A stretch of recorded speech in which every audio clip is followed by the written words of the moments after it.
On a Louis Alliot qui est en direct avec nous, le vice-président du Front National. Bonjour Louis Alliot. Oui, bonjour. Vous avez entendu la petite phrase de François Hollande, il reconnaît les souffrances infligées à l'Algérie par la colonisation, donc on n'est pas dans la repentance. Là, ça va alors Louis Alliot, non? Non, pas du tout. On est totalement dans la repentance, parce qu'il dit je parle de vérité. Mais cette vérité, elle est à charge pour la France.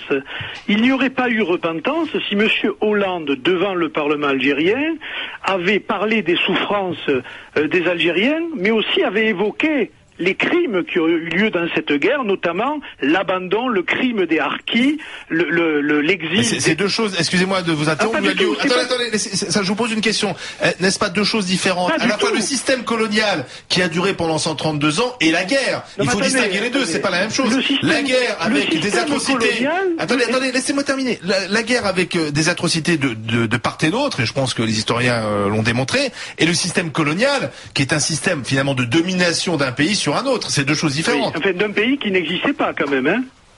Enfin, l'Algérie existait avant que la France il y avait des peuplades qui étaient dans ce pays-là, mais la France est intervenue en Algérie, non pas d'une manière stratégique pour aller coloniser, elle y est intervenue sur un fait diplomatique. Oui, d'accord. Non, attention, et pour libérer notamment beaucoup de ces tribus de l'hégémonie turque. Il faudrait quand même remettre aussi l'histoire à sa place. Donc, si vous voulez, la France n'a fait finalement que libérer le peuple algérien. Puis elle donc en fait, c'est l'inverse qu'il faudrait faire. C'est l'Algérie qui doit remercier la France de les avoir libérés du joug ottoman. Et Dieu sait si les Turcs sont des enfants. Et ils les ont instruits. Voilà, donc les remercier. Vous faites bien de le dire, parce que c'est exactement ce qu'avaient dit les chefs des tribus à l'époque. Vous êtes un type formidable, Alliot. Vous êtes comme votre parti, en fait. Vous êtes un type formidable. Vous êtes à l'image de votre parti. Non, mais écoutez-moi. Non, mais moi, je vous admire.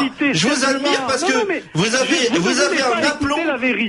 Vous avez un aplomb incroyable. Vous avez un aplomb incroyable. Responsable de l'indépendance algérienne, Ferhat Abbas, je cite, hein, j'ai interrogé les vivants et les morts, j'ai visité les cimetières, j'ai parcouru l'histoire, je suis revenu au Coran et je n'ai pas trouvé ce qui est interdit à un musulman d'être assimilé à une nation non musulmane.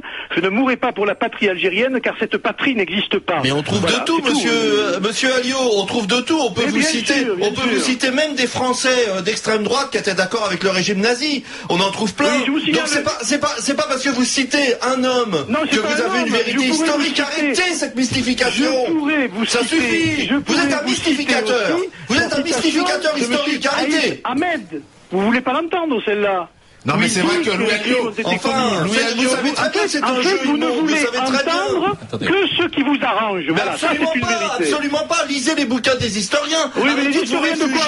Les historiens du Parti communiste. Non, les historiens du Parti communiste. Non, excusez-moi. Vous avez soutenu le nazisme et vous soutenez maintenant la colonisation. Arrêtez, vous faites partie d'un mouvement qui a toujours été du côté des colonisateurs et des fascistes. Dans tous les cas, pour Louis Alliot, la petite phrase prononcée par François Hollande est vraiment dans la repentance. Louis Alliot, merci d'avoir été en direct sur MC dans les